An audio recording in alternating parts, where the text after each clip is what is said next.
काही ठुलत नाही. पहिले संपली महाविकास आघाडी यांनी लय कलाकार आहे ती. आधी त्यांचा काटा काढा, आता शिंदेचा आणि अजितदादाचा लावलाय.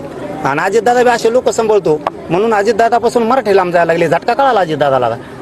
कारण काय, पापी लोक, रक्ताने माखलेले लोक जर सोबत ठेवले तर असले परिणाम भोगावे लागतात. अजितदादांनी याच्यातून तरी समज घेतली पाहिजे आता, की आपण असे नासके लोक सोबत ठेवले की जे रक्ताने यांचे हात माखले येत असते.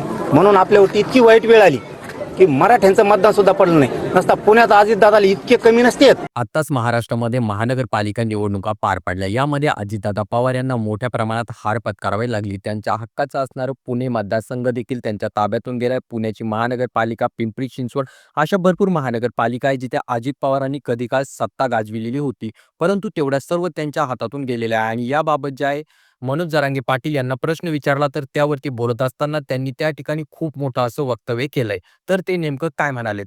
नमस्कार, मी राज आणि तुमच्या सर्वांचं स्वागत करतो व्हायरल बातमीवरती. तर या ठिकाणी मनोज जरांगे पाटील यांनी अजित पवार यांच्याबद्दल बोलत असताना मोठ्या प्रमाणात टीका टिप्पणी केली आहे. त्यामुळे त्या ठिकाणी जे अजित पवार यांना जे अनेक सवाल देखील त्यांनी केलेत. तर त्याचं झालं असं की महानगरपालिका निवडणुका पार पडल्या आणि त्यानंतर अजित पवार यांना मोठ्या प्रमाणात अपयशाला सामोरे जावं लागलं. त्यांचे बोटावर मोजणे इतक्या ठिकाणी देखील त्यांची सत्ता आलेली नाहीये. त्यामुळे त्यांना ज्या अनेक जणांनी त्यांच्यावरती टीका टिप्पणी केली.